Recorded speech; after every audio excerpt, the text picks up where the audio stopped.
Welcome back to MSNBC. I'm Contessa Brewer. How are younger voters affected by health care reform? I'm going to ask the youngest member of Congress, Republican Representative Schock.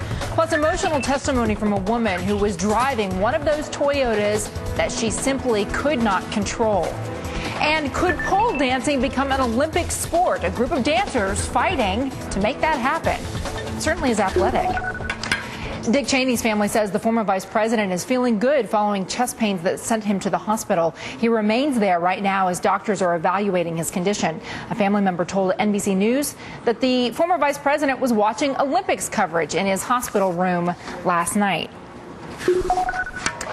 In Washington, it's a pivotal week that cuts to the heart of the Tea Party anger and the progressives' frustration. The president's near trillion-dollar health reform effort will take center stage in a televised debate Thursday, a piece of legislation that could rival Social Security in its game-changing nature. And meantime, in the Senate, a scaled-back $15 billion jobs creation bill will go up for a vote tomorrow. On Morning Joe today, Texas Republican Ron Paul pointed to a growing disconnect between Washington and the next generation of young voters who look at their job outlook, their health care prospects, and see nothing but a crushing burden and a dire need for change.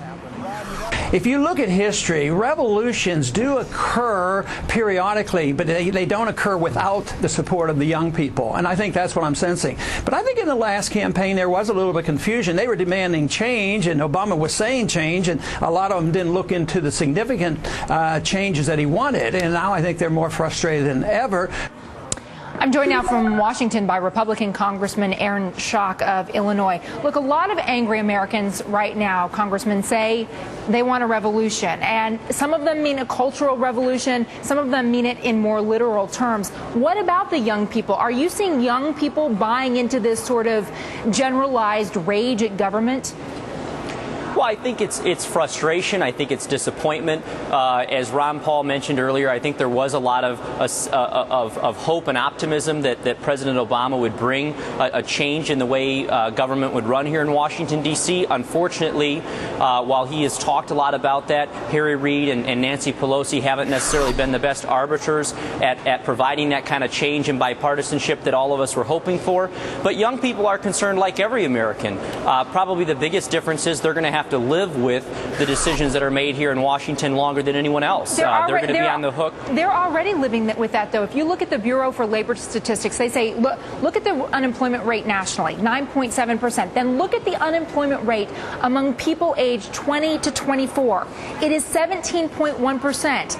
And research shows that people entering the job market now will always be underemployed. They'll always earn less than people who come of age when it's not a recession. And yet you had only 5 Republicans, Congressman Schock, pushing forward that jobs bill in the Senate yesterday. Why is that? Well, look, the Republican conference has been together all year long saying the number one issue that we need to be focused on is the economy. It's precisely, to your point, the fact that the president now and the leadership here seems to be shifting to the economy, all the while they continue to talk about a health care bill that in many cases will raise the cost on the very employers that they're wanting to hire more jobs and more people. So we have to be very careful about the rhetoric that comes out of Washington. When we talk about a bank tax, for example, it was the worst 3 days on Wall Street after that announcement since April. So all of these cap and trade, the health care, the stimulus, all the spending creates uncertainty in the markets, which obviously affects the job climate. And young people who are in college right now are looking to their May graduation. They're looking to a year from now. They see the big debt of college loans they've got and saying, hey, what are you doing out in Washington? What are our elected officials doing to put people back to work? Yeah, I have supported a number of bipartisan bills. One of them I've introduced with Walt Minnick, a Democrat from Idaho, the Relief Act, which would create, according to Rutgers and professors at Stanford, between 2 and 4 million jobs. So there's a lot of good ideas out there, and I hope that the leadership in the House, where I am, will allow for a debate and a discussion about which are the best ideas, and then we move forward on the best ideas according to the majority, not just one party. And of course, there's that health care summit, too. Young people, if they're having trouble with jobs, will have even more trouble paying for premiums for health insurance. Congressman Schock, I hope that the kind of cooperation you're talking about makes it through to the next round. Thanks. Likewise, Contessa. Thanks for having me with you. We have been talking online today about whether the Republican support